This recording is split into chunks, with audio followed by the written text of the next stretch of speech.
CPM-നെ ഞെട്ടിപ്പിച്ചുകൊണ്ട് അക്ഷരാർത്ഥത്തിൽ CPM-നെ ഞെട്ടിത്തെറിപ്പിച്ചുകൊണ്ടുള്ള ഒരു വാർത്തയാണ് വന്നുകൊണ്ടിരിക്കുന്നത്. അതായത് ഇന്ന് കാലത്ത് 11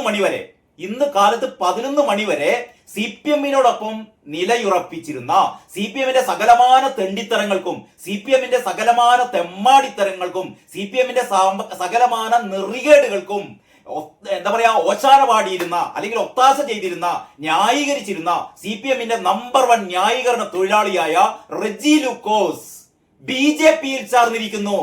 ശരിക്കും അവിശ്വസനീയമായ വാർത്ത. ഞാൻ ആദ്യം തന്നെ മനോരമയിൽ കണ്ടപ്പോൾ മനോരമയിലെ വാർത്ത ആണ് എന്ന് വിചാരിച്ചിട്ട് ഞാൻ മറ്റോരോ ചാനലുകളും മാറി നോക്കിയപ്പോൾ പിന്നീട് മാതൃഭൂമി ചാനലിലാണ് കണ്ടത്. മാതൃഭൂമി ചാനലിലെ വാർത്ത പറയുന്നത് മാധു സജിയാണ്. മാധു സജിയുടെ ഒക്കെ വാക്കുകൾ ഇങ്ങനെ ഗദ്ഗതം ഇടറുകയാണ്. എന്ന് പറഞ്ഞാൽ ഇവരുടെയൊക്കെ എന്താ പറയാ ഏറ്റവും അധികം പ്രിയങ്കരനായിരുന്നു റെജി ലൂക്കോസ് കേട്ടോ. എന്ന് പറഞ്ഞാൽ BJP-യെ അടിക്കാൻ വേണ്ടിയിട്ട് ഇത്ര കാലം ഇവർ ഉപയോഗിച്ചിരുന്ന ഒരു ആയുധമായിരുന്നു റെജി ലൂക്കോസ്. അതായത് CPM-കാരും അതേപോലെ തന്നെ മാധ്യമപ്രവർത്തകരും ഇടതുപക്ഷത്തിന് വേണ്ടി കുഴലൂതുന്ന മാധു സജിയെ പോലുള്ള അല്ലെങ്കിൽ അത്തരത്തിൽപ്പെട്ട ഞാൻ പ്രത്യേകിച്ച് പേരെടുത്ത് പറയുന്നല്ല, ഓരോരോ മാധ്യമപ്രവർത്തകരും BJP-യെ അടിക്കാൻ വേണ്ടിയിട്ട് ഉപയോഗിച്ചിരുന്ന ഒരു ആയുധമായിരുന്നു റെജി ലൂക്കോസ് എന്ന് പറയുന്ന ഇടതുപക്ഷത്തിന്റെ എന്താ പറയാ നിരീക്ഷകൻ അല്ലെ ഇടതുപക്ഷത്തിന്റെ സഹയാത്രികൻ എന്നൊക്കെയുള്ള പേരില് TV ചർച്ചകളിൽ എല്ലാവർക്കും സുപരിചിതനാണ് റെജി ലൂക്കോസ് എന്തൊക്കെയായിരുന്നു BJP-യെ കുറിച്ച് പറഞ്ഞിരുന്നു അറിയോ?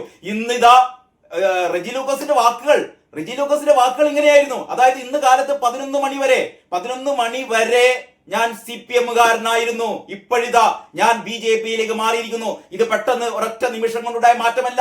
കഴിഞ്ഞ കുറച്ച് കാലമായി ഞാൻ എന്റെ മനസ്സിലിട്ട് ഞാൻ ഇങ്ങനെ ആഗ്രഹിച്ചു കൊണ്ടിരുന്ന അല്ലെങ്കിൽ ഞാൻ ഇങ്ങനെ ഒരു കാര്യം എന്ന് പറഞ്ഞാൽ BJP-യിലേക്ക് പോകണം എന്നുള്ളൊരു കാര്യം കഴിഞ്ഞ കുറച്ചു കാലമായി എന്റെ മനസ്സിലുണ്ടായിരുന്നു. കാരണം റെജി ലൂക്കോസ് പറയാണ്, ഞാൻ പാർട്ടി മെമ്പറാണ്, പാർട്ടി അംഗത്വം എനിക്കുണ്ട്, കഴിഞ്ഞ 35 വർഷമായി ഞാൻ പാർട്ടിയോടൊപ്പമായിരുന്നു.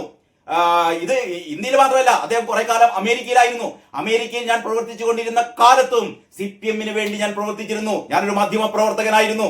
അങ്ങനെയുള്ള ഞാൻ എന്തുകൊണ്ട് BJP-യിലേക്ക് മാറുന്നു എന്നുള്ളതിന് ഒറ്റ ഉത്തരം മാത്രമേ ഉള്ളൂ. അതായത് CPM എന്ന് പറയുന്ന പാർട്ടി അതിന്റെ നയങ്ങളിൽ നിന്ന് വ്യതിചലിച്ചിരിക്കുന്നു. CPM എന്ന പാർട്ടി അതിന്റെ ആശയങ്ങളിൽ നിന്ന് വ്യതിചലിച്ചിരിക്കുന്നു. എന്നിട്ട് റെജി ലൂക്കോസ് പറയാണ്, അതായത് BJP-യാണ് ഇന്ത്യയിലെ 1ാം നമ്പർ വർഗീയ പാർട്ടി എന്നൊക്കെ ഞാനും പറഞ്ഞിരുന്നു. റെജി ലൂക്കോസ് പറയാണ്, ഞാൻ പല പ്രാവശ്യം പറഞ്ഞിരുന്നു ഈ BJP വർഗീയ പാർട്ടിയാണെന്ന്. ഇപ്പൊ ഞാൻ മനസ്സിലാക്കുന്നു BJP വർഗീയ പാർട്ടിയല്ല, അതിനേക്കാൾ വലിയ വർഗീയ പാർട്ടി എന്റെ പാർട്ടിയായ CPM ആയിരുന്നു എന്ന് ഞാൻ മനസ്സിലാക്കുന്നു എന്ന് റെജി ലൂക്കോസ് പറയുകയാണ് കേട്ടോ. ഏറ്റവും അവസാനം റെജി ലൂക്കോസിന്റെ അതായത് ഇന്ന് കാലത്ത് BJP-യുടെ രാജീവ് ചന്ദ്രശേഖർ, BJP-യുടെ സംസ്ഥാന അധ്യക്ഷൻ, തിരുവനന്തപുരം ജില്ലാ അധ്യക്ഷനായ S സുരേഷ് ഉണ്ട്, അനൂപ് ആന്റണി ഉണ്ട്. അവരൊക്കെ അടങ്ങിയ ആ വേദിയിൽ വെച്ചിട്ടാണ് രാജീവ് ചന്ദ്രശേഖർ റെജി ലൂക്കോസിനെ ഷാൾ അണിയിക്കുന്നത്.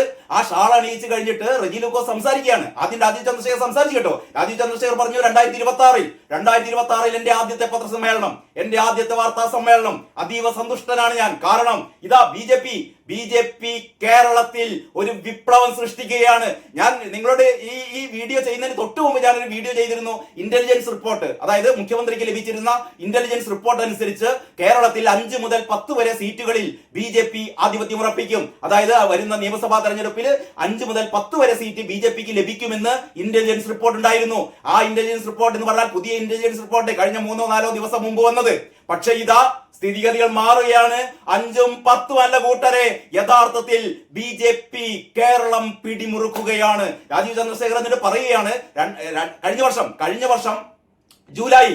വർഷം ജൂലൈയിൽ അമിത്ഷാ കേരളത്തിൽ വന്നിരുന്നു. അതായത് തദ്ദേശ സ്വയംഭരണ തിരഞ്ഞെടുപ്പിനുള്ള ഒരുക്കങ്ങൾ നിരീക്ഷിക്കാൻ വേണ്ടിയിട്ട്, അതിന്റെ തന്ത്രങ്ങൾ മെനയാൻ വേണ്ടിയിട്ട് അമിത്ഷാ 2025 വന്നിരുന്നു. അതേപോലെ അമിത്ഷാ വീണ്ടും വരുന്നു ഈ 11-ാം തീയതി അമിത്ഷാ, അതായത് പ്രധാനമന്ത്രി തിരുവനന്തപുരത്ത് വരുന്നതിന് തൊട്ട് മുന്നോടിയായിട്ട് അമിത്ഷാ വരുന്നു. കാരണം BJP തിരുവനന്തപുരം കോർപ്പറേഷൻ പിടിച്ചടക്കിയതിന്റെ ആഹ്ലാദം പങ്കിടാൻ വേണ്ടിയിട്ടാണ് അമിത്ഷാ വരുന്നത്.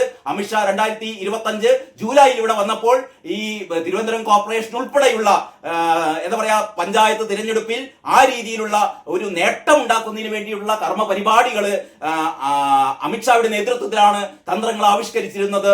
അതേപോലെ തന്ത്രങ്ങൾ ആവിഷ്കരിക്കാൻ അതായത് പഞ്ചായത്ത് തെരഞ്ഞെടുപ്പിൽ ആവിഷ്കരിച്ച തന്ത്രങ്ങൾ വിജയിച്ചു. BJP-യെ സംബന്ധിച്ചിടത്തോളം BJP-ക്ക് 14 പോയിന്റ് സംതിങ് വോട്ടേ മാത്രമേ കിട്ടിയിട്ടുള്ളൂ എന്നുള്ള ഒന്നും പ്രശ്നമല്ല. കാരണം തിരുവനന്തപുരം കോർപ്പറേഷൻ പിടിക്കുക എന്ന് പറഞ്ഞാൽ കേരളത്തിലെ ഭരണം പിടിച്ചതിന് സമാനമാണ്. ആ രീതിയിലുള്ള കുതിച്ച് ചാട്ടമാണ് BJP നടത്തിയിരിക്കുന്നത്. ഇപ്പോഴത്തെ റെജി ലൂക്കോസ് വന്നതോടുകൂടി റെജി ലൂക്കോസ് പ്രഖ്യാപിക്കുന്നു. ഇപ്പൊ നിങ്ങളൊക്കെ കരുതും റെജി ലൂക്കോസ് ഒരു എന്താ പറയാ ഇടതുപക്ഷ ശരി 35 വർഷം ഇടതുപക്ഷത്തോടൊപ്പം നിന്നു, TV ചർച്ചകളിലെ ഒരു CPM-ന്റെ പ്രധാന മുഖമാണ്, CPM-ന്റെ ന്യായീകരണങ്ങളൊക്കെ ചെയ്യുന്ന ഒരാളാണ്. അയാൾ ഇപ്പൊ വന്നുകൊണ്ട് എന്താ പ്രശ്നം എന്ന് ചോദിക്കുമ്പോൾ ഇത് ഒരു സൂചനയാണ്. അതായത് റെജി ലൂക്കോസിന്റെ പ്രസംഗം അവസാനിപ്പിക്കുന്നത് ഇങ്ങനെയാണ് കേട്ടോ. അതായത് എന്നെ പോലെ നിരവധി ആളുകളുണ്ട് മനസ്സിൽ CPM-നോടുള്ള അമർഷമുള്ളവർ, CPM വിടാൻ വേണ്ടി ആഗ്രഹിക്കുന്നവർ, അവർ പലരും ഇത് ഒതുക്കി പിടിച്ചിരിക്കുകയാണ്. മറ്റൊന്ന് പറയുന്നു, കേരളത്തിൽ ഇനി CPM-ന് പ്രസക്തിയില്ല. CPM-ന്റെ പടകി ദ്രവിച്ച ആശയങ്ങളല്ല വേണ്ടത്, BJP-യുടെ വികസന മുദ്രാവാക്യമാണ്. എന്നിട്ട് വീണ്ടും ഒരു കാര്യം കൂടി അദ്ദേഹം പറയുന്നു കേട്ടോ, ഈ അന്തംഗമികളൊക്കെ കേൾക്കേണ്ടതാണ്. അതായത് എല്ലായ്പ്പോഴും ഉത്തരേന്ത്യയിലേക്ക് നോക്കിയിട്ട് ഉത്തരേന്ത്യയിൽ ഒരു വികസനവും ഇല്ല, ഉത്തരേന്ത്യയിൽ ഒരു എന്താ പറയാ വർഗീയതയാണ് മുഴുവനും, വികസനമില്ല. മറ്റേ UP-യിലേക്ക് നോക്കൂ, മറ്റേ യോഗിയുടെ നാട്ടില് ആകെ കുഴപ്പമാണ്, ആകെ ഇവിടെ ദാസപ്പന്റെ നാട്ടിൽ മാത്രമേ ഐശ്വര്യമുള്ളൂ, സമ്പൽ സമൃദ്ധിയുള്ളൂ എന്നൊക്കെ പറഞ്ഞുകൊണ്ടിരിക്കുന്നവരോട് റെജി ലൂക്കോസ് പറയുകയാണ്, ഞാൻ ഉത്തരേന്ത്യയിലൂടെ സഞ്ചരിക്കുന്ന കാലത്ത് അല്ലെങ്കിൽ സഞ്ചരിക്കുമ്പോഴൊക്കെ ഉത്തരേന്ത്യയിൽ ഉണ്ടായ മാറ്റങ്ങൾ, BJP സർക്കാരിന്റെ മാറ്റങ്ങൾ അല്ലെങ്കിൽ BJP സർക്കാരിന്റെ വികസന പദ്ധതികൾ എന്നെ ഏറെ ആകർഷിച്ചിരുന്നു എന്ന് പറഞ്ഞാൽ കേരളത്തിൽ ഇനി വികസനം കൊണ്ടുവരുവാൻ BJP-ക്ക് മാത്രമേ കഴിയൂ എന്ന് റെജി ലൂക്കോസ് ആണ് പറയുന്നത്. റെജി ലൂക്കോസ് ഇന്ന് ഇത് പറയുമ്പോ എന്റെ മനസ്സിലുള്ളത് റെജി ലൂക്കോസിനെ പോലെ ആയിരങ്ങൾ, പതിനായിരങ്ങൾ, ലക്ഷങ്ങൾ ഈ ആശയം ഉള്ളിൽ ഉൾക്കൊള്ളുന്നവരാണ് കേട്ടോ. അവർക്കൊരു പ്രചോദനമാണ്. ഇനിതാ പറ്റുന്ന ഹസ്കർ ഇതേപോലെ ഒരു ന്യായീകരണ വിദഗ്ധനായിരുന്നു ഹസ്കർ കേട്ടോ. ഹസ്കറിനെതിരെ ഇപ്പം പാർട്ടി നടപടിയെടുക്കാൻ പോകുകയാണത്രേ. കാരണം ഹസ്കറും കഴിഞ്ഞ ഒരാഴ്ചയായി പറയുന്നു പാർട്ടിയുടെ നിലപാടുകൾ ശരിയല്ല, പാർട്ടിയുടെ ലൈൻ ശരിയല്ല. കാരണം പാർട്ടി ഏറ്റവും വലിയ വർഗീയ പാർട്ടി BJP വർഗീയ പാർട്ടി എന്ന് പറയുമ്പോൾ BJP അല്ല വർഗീയ പാർട്ടി. BJP എന്ന് പറയുന്നത് വികസനം ലക്ഷ്യമാക്കി പ്രവർത്തിക്കുന്ന പാർട്ടിയാണ് എന്ന് പറയുന്നത് BJP-യുടെ നേതാക്കളല്ല, അമിത്ഷാ അല്ല, നരേന്ദ്രമോദി അല്ല, പറയുന്നത് CPM-കാരാണെന്നേ. ഇന്നലെ വരെ CPM-ന്റെ കൂടെ നടന്ന, CPM-ന് വേണ്ടി ജയ് വിളിച്ച, CPM-ന്റെ സകലമായ തെണ്ടിത്തരങ്ങൾക്കും കൂടെ നിന്നവർ പറയുകയാണ് BJP-യാണ് ഇനി കേരളത്തിൽ വരേണ്ടത്, BJP-യുടേതാണ് വികസനത്തിന്റെ മുദ്രാവാക്യം, CPM-ന്റേത് വർഗീയത. കേരളത്തിലെ ഏറ്റവും വലിയ വർഗീയ പാർട്ടി CPM ആണെന്ന് പറയുന്നത് ഹസ്കറാണ്, ഈ പറയുന്ന റെജി ലൂക്കോസ് ആണ്. ഇനി ഹസ്കർ എപ്പോഴാണ് BJP-യിലേക്ക് വരുന്നതെന്ന് കാത്തിരുന്നാൽ മതി. മാത്രവുമല്ല ഇതൊരു തുടക്കമാണ്, ഇതൊരു പ്രവാഹമാണ്. ഒരു പ്രവാഹമായി BJP-യിലേക്ക് കൂടുതൽ ഇത്തരത്തിലുള്ള ആളുകൾ എത്തിപ്പെടുന്നതോടെ സമവാക്യങ്ങളാകെ മാറുകയാണ് കേട്ടോ.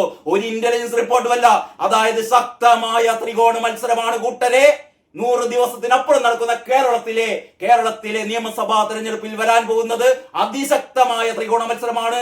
ഇതിൽ ഏറ്റുമുട്ടാൻ പോകുന്നത് കോൺഗ്രസും BJP-യുമാണ്. CPM എന്ന് പറയുന്ന 10 വർഷത്തെ പിണറായി സർക്കാരിന്റെ 10 വർഷത്തെ ദുർഭരണം, അഴിമതി ഭരണം, അത്തരത്തിൽപ്പെട്ട നെറികെട്ട ഭരണം അല്ലെ, ആ രീതിയിലുള്ള ഭരണത്തിന് അവസാനം കുറിക്കാൻ വേണ്ടിയിട്ട് കേരളത്തിലെ ജനങ്ങൾ ത്രില്ലടിച്ചിരിക്കുകയാണ്. എന്ന് പറഞ്ഞാൽ BJP-യോട് ഞാൻ BJP-കാരനാണ് അല്ലെങ്കിൽ BJP-യിൽ ഞാൻ പ്രവർത്തിക്കുന്ന ആളാണെന്ന് പറയാനുള്ള ഒരു വിഷമം പല ആൾക്കാർക്കുണ്ട്. എന്ന് പറഞ്ഞാൽ എന്ത് വിചാരിക്കും അതൊക്കെ വലിച്ചു കീറി കളയുകയാണ് കേട്ടോ റെജി ലൂക്കോസ്.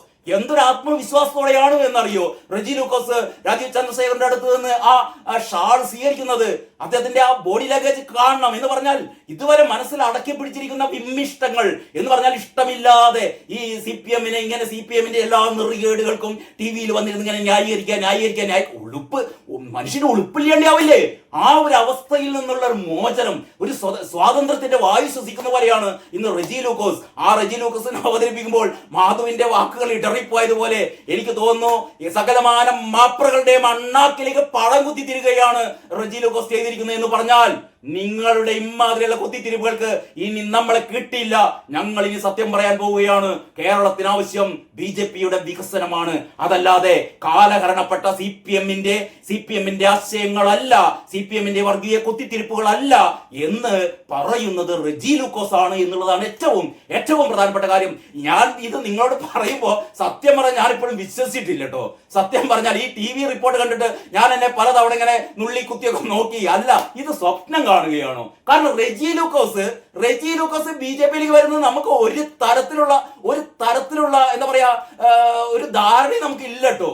കാരണം നമ്മളെയൊക്കെ സംബന്ധിച്ചിടത്തോളം പിണറായി വിജയൻ, എം വി ഗോവിന്ദൻ എന്നൊക്കെ പറയുന്ന പോലെ അതിനേക്കാൾ അങ്ങേപ്പുറത്തുള്ള CPM-ന്റെ ഒരു ന്യായീകരണക്കാരനാണ് റെജി ലൂക്കോസ്. ആ റെജി ലൂക്കോസ് ഇന്ന് 11 മണി, അതായത് റെജി ലൂക്കോസ് പറയാണ് ഞാൻ ഇങ്ങോട്ടേക്ക് വരുന്ന വഴി എന്ന് പറയാ പല ചാനലുകളും എന്നെ വിളിക്കുന്നുണ്ട്.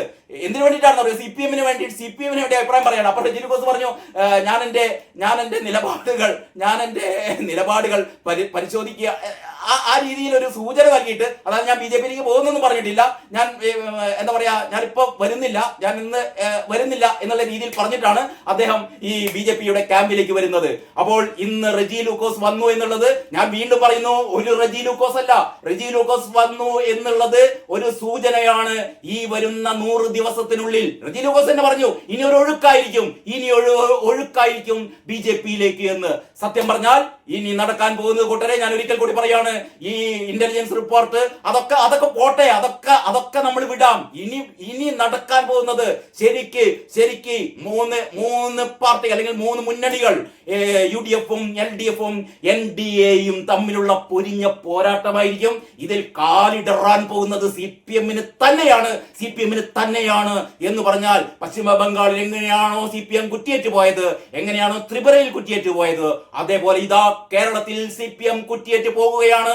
അതിന്റെ തുടർച്ച തുടങ്ങിക്കഴിഞ്ഞു, അതിന്റെ കേളികൊട്ട് ഉണർന്നു കഴിഞ്ഞു എന്ന് മാത്രമാണ് ഞാൻ പറയുന്നത്. ബാക്കി വിവരങ്ങൾ ഇനിയിപ്പോൾ ചാനലുകളൊക്കെ ഈ ചർച്ചകൾ നടന്നുകൊണ്ടിരിക്കുകയായിരിക്കും. ഞാനിതാ ഈ വാർത്ത കേട്ട ഉടനെയാണ് ഈ ഒരു വീഡിയോ ചെയ്യുന്നത്. അതുകൊണ്ട് ബാക്കി കാര്യങ്ങൾ നമുക്ക് അടുത്ത വീഡിയോ ചർച്ച ചെയ്യാം. അതുവരെ എല്ലാവർക്കും നന്ദി, നമസ്കാരം.